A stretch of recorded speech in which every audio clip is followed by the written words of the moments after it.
It's not just fair weather friends that change. This for every single one of you, I know you doubt it, yeah. Tell them that I graduated summer hood out of here. Back about me, yeah. For any given person, it only takes so many experiences and hardships in life before their perspective and way of doing things starts to shift. Point is, everybody changes, and sometimes it's for the better. What with artists being people as well, they also change, and thus we end up with new names such as YourWelcome Shon, formerly known as Keyshawn, and Love Nindo, formerly known as Street Hymns. Interesting new names, no doubt, but what's beyond these monikers? Welcome everyone, it's SimIAm, and today we'll be having a brief look at two rappers who have gone through nothing short of a notable change, and we'll use their latest songs to base this analysis off of, starting with YourWelcome Shon. Nah, it don't gotta be perfect, it just gotta be flawless. You know what I'm saying? Let's see here, Keyshawn Furlough, Keyshawn, You're Welcome, and then finally to YourWelcome Shon. Now, regarding these name changes firstly, I think it's great that he kept the Shon part after all. Keyshawn, Furlough or otherwise, is a pretty distinctive name for an artist, and many people, myself included, had this name ingrained in our minds when it came to his music. What exactly the You're Welcome part means, only he knows, but I feel we'll understand in due time. Obviously, the bigger thing here is the undeniable progression of Shon's music, starting with Keep an Open Mind back in 2015. The flair for dramatic production, such as with Lose My Mind or Free the South, has definitely faded away with his newer songs like Yes I Am. Really though, Shon is a lot more stylish in a subtle way, if you know what I mean. He's consistently been on top of it with his expressive vocal tendencies, but Yes I Am, and his other newer songs for that matter, seem to have him sounding even more confident than before. It's interesting, in a way, the grandiose nature of his music hasn't really left. While his production is a lot calmer, a lot of his previous flair has only transitioned directly into his voice. His music, even more so than before, gives the opposite feeling of an underdog. Shon is indomitable and has that returning champions aura, the triumphant powerhouse that the crowd loves to root for. It seems like a very difficult thing to portray because you'd have to be careful not to cross into that obnoxiously boastful territory. In my opinion, this is where that subtle atmosphere, as heard in Yes I Am, adds that precise pizzazz to Shon's music. It contrasts the overwhelming confidence in his voice. If his production was still as dramatic and as expansive as before, it might feel like he were trying too hard with the vocals. Instead, the contrast makes him seem cool-headed and effortlessly excellent without being too aware of it.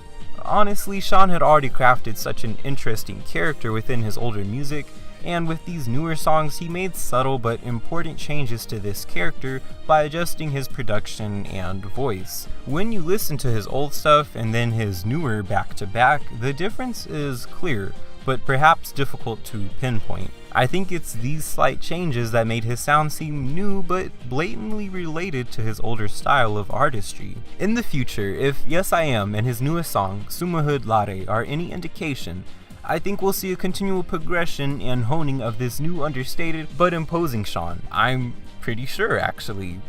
Yes I am. Yes I am, dog. Yes I am, dog. Yes I am. New mixtape, drop that link, a brand new chain, I got that link. Now, YourWelcome Shon's change was notable, but Street Hymns to Love Nindo was a bit more drastic. First of all, there's seemingly no relation between the two names, so Love Nindo feels something like an overhaul rather than a tweaking on his original artist's name. It's a cool name though, and while I'm sure there's a deeper meaning behind it, we can at least gather that Love Nindo has some appreciation for Nintendo. Beyond that, it's too early to say what this name is really getting at, and with his new album just around the corner, we're better off waiting to be sure. What we can talk about, however, is the remarkable change Nindo has made, comparing this latest song to his last full project, Slow and Steady. Well, maybe we can say that this change is actually not too unbelievable. After all, Slow and Steady, though mostly full of lyrically packed songs, had its share of what we're hearing with this new song, Link. Namely, Heat of the Moment comes to mind when I hear this new song. The auto-tune is quite a bit more pronounced, but that slower pace with clever wordplay is still on display.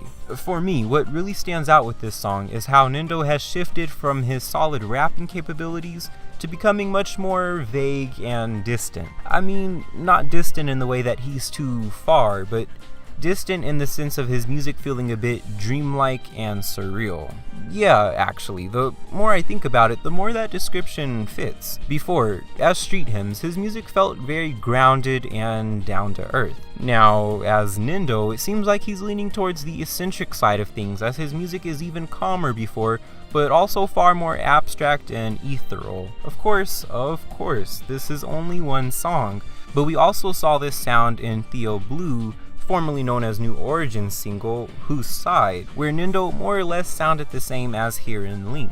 Going from these two songs, I think it's fairly possible that this new album will be focused in this new sound direction, with less of the more straightforward street hymn style music. Now, both of these artists have new names, but if you've kept up with them since before the change, you might remember that these two have collaborated frequently. Aside from featuring on each other's projects, according to Nindo, Shon actually handled the mixing on this Link song. I do have to say that this does seem pretty important to me, given that these two now have styles that are much more easily synergetic than before. In fact, I'm all but positive that we'll hear some Shon on this new album, and while their previous collaborations were great, I can only imagine that this will be next level. And considering that Thinking Caps is an incredible song between the two, perhaps their best, I'm beyond excited for what we might see on this new Nindo album. And that about sums up my thoughts on these two and their newest songs, as well as what the future might look like. May 27th, which is when Nindo's album drops, is right around the corner, so hopefully we'll be able to see what his and Shon's collabs are going to look like moving forward. Finally, that begs the question, what do you guys think about the newer songs coming from these two? And do you have any predictions for Nindo's new album? As always, thanks for watching guys, and until next week, peace out.